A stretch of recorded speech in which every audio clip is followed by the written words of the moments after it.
It'll be one to go this time by. Coming to the green, buddy, coming to the green. Let's go get him. Go, go, go, go, go, go, go! Get your motor running. Head out on the highway. Okay, you should be hearing. So this thing, can I feel on him? Okay.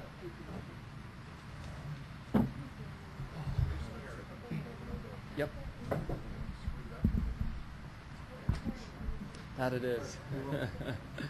We're just waiting on you, Kerry. It's okay. Come whenever you want. Sorry, pal. Okay, heavyweight. Okay, appreciate everybody's patience. We're joined now by our third-place finisher in today's race here at Pocono Raceway. It's Jimmie Johnson, driver of the number 48 Lowe's Chevrolet. He's also going to be joined on the podium by the runner-up in today's race. That's Tony Stewart, driver of the number 20 Home Depot Toyota. We'll start with Tony first. Your thoughts about your performance out there today. You had a strong car. You finished up high. Yeah, really happy with the way it ended up, obviously. I mean, for us, that's a win. I know for Jimmie, it's probably a miserable day running third, but for us, running second is like a win. I told him when I got up here, I said, I almost forget how to do these post-race interviews in the media center. So, you know, it seemed like our car was kind of a 10th place car, 8th to 10th place car the majority of the day, and we got that red flag, and I don't know what everybody else. I'm kind of interested to hear what Jimmie says about it. I think the track tightened up a lot during the red, and it seemed like our car got better from that point on. We were just too loose up to that point, and then after the red, it seemed like our car came into it a lot more. And the longer we went there, just finally got running with the guys that ran up front all day, and that was man, that's a great feeling to be doing that again. I mean, it's when you get in a slump like we've been in this year, it's easy to when you've had 9 years of success, it's easy to take it for granted. So days like today remind you how much you appreciate having a good day. Thank you, Tony. Jimmie, your thoughts about your top five finishing third out there today. Certainly, I know you wanted to win, but a good afternoon whatsoever. Yeah, solid afternoon. Very happy with the performance we had all day long. Led laps, ran up front, and great strong performance, great stops. I was just happy to see at the end that it didn't come down to some crazy strategy with the rain and tires and fuel and all that stuff, and we were able to go race for that thing. So, just a great day all in all. Now we'll take questions for either Tony or Jimmie. Raise your hand. We'll bring you the wireless. We'll start here with David, then move over to Reagan. Go ahead, please. David Poole, Sharp Observer. Jimmie, were you out of gas at the end of the race? Did you coast across the finish? I did. We pitted a lap later, so we thought maybe the 20 and the 99 it might have a little trouble or something. And damned if we didn't run out going through 3. So I had a real hard time getting by the 66. And maybe the car was a little bit tighter, but I'm really shocked that we ran out of gas. We thought we had a lap to the good, and we ended up almost a corner short. Go ahead. Tony, were you impressed with Scott Riggs? He was almost to a top 5 today. He's got the car back in the top 35, and when he ran out of gas today, he was helping the crew push the car back. And he thinks that he's not going to be there next year, so it just seems like a lot of character. I think he did a great job today. When Jimmie and I were racing, we were racing for position in the last 30 laps of the race, so was really, really proud of what him and Booty and those guys have done. We got a lot of evaluating to do over there right now, and that's the hard part. You know that there's going to be some good people that may have to go, and some people that are going to be able to stay. But that's the hard thing about this, is trying to figure out exactly what the right thing to do is, and it's not always it's easy to let the emotions get caught up in making those decisions, but you have to go off of you got to sit down as a group and evaluate it together and make the right decisions, and that's what's that's a difficult part of what we're doing right now, and it's a hard part because that they're people that that you have relationships with, but I had to let one of my best friends go when I let Danny Lasowski go from our World Outlaws team, and it wasn't at all something that was fun or easy or that you like doing, but there's the whole organization you have to think of, and but I'm really proud of those guys today. I'm proud of what Tony Raines did in the car. I had a great qualifying run this weekend. I think both of those teams did a great job, but I'm still worried about what I'm doing with my car too. I mean, I'm happy with what we did today, and that gives us a lot of momentum going into Watkins Glen, where we've had a lot of good runs in the past. Question here with Tommy, and then we'll go to Jay, then over to Terry. Go ahead. Tom Jensen, SpeedTV.com. For both you guys, Tony, you just touched on it.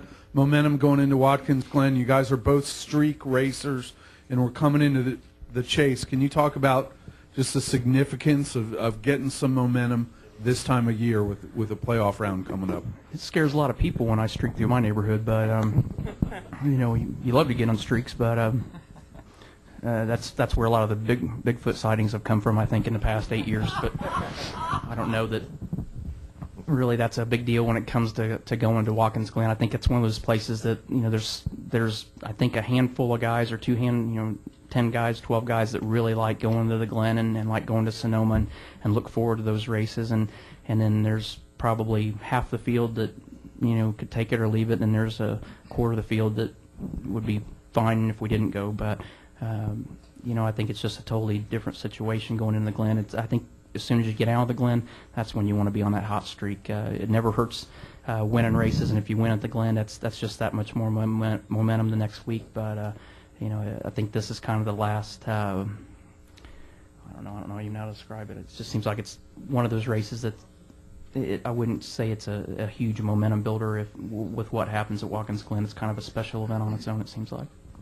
Go to Jay, then Terry, and we'll move around. Go ahead. Jay Hart, Yahoo Sports. This is for really either of you guys. I know you guys aren't racing any harder today than you were last week or the week before, but can you guys sense on the track, is there an intensity that is maybe picking up with the counting down here as we get closer and closer to the chase? Yeah, I think so. I mean, every point counts all season long, but you certainly see guys racing harder than maybe earlier points in the season. But a lot of things come together. You have people looking for points. You have people fighting for their jobs. You have guys that have had a good 6-7 months of being pissed off at each other, and it all comes to a head too. So, it all kind of comes together. And I think going into the chase, you're going to see a lot of heated moments. I think Richmond's going to be a barn burner when we get there. It's really going to be an intense one. Go Terry, then we'll move over here. Go ahead.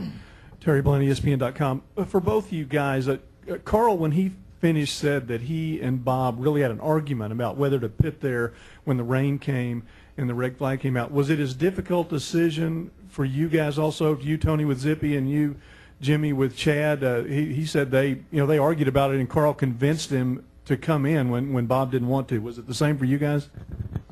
In our situation, our spotter could, from the top of the grandstands, you can see a lot more obviously than Zippy can from the pit box, and more than I can see from sometimes in the car. So a lot of times the spotters can see the wave of rain going across the floor or across the ground, and I think that was a situation where at least our guy thought it may rain, but it wasn't going to last, and that they were going to get going again. And I think we thought backwards from the end of the race and thought, if we pit we're going to give up some track position, but we're trying to set ourselves up for a situation to just make one more pit stop once we go back green. Next question right here. Go ahead. Matt Choquette, Times News. If you could both put your input into this real quick. Was it important for NASCAR and Goodyear to rebound from last Sunday with the tire situation, and how was the tire situation today? It was an odd set of circumstances in Indy, and I could say from my side, I'm sure Tony agrees, we knew we'd come here and not have any problems. I mean, it's just what took place at Indy, and up until Saturday, probably midway through the first practice, Indy was still Indy. It was eating tires up, and it was doing its normal stuff. But once we started getting through that first practice at Indy, then we knew we had a problem. It was just too late to adjust and to get things sorted out. But I think we all feel confident. We might have tires that could do a better job from week to week, but I don't think there's a track on the circuit that we'll see this type of problem again with.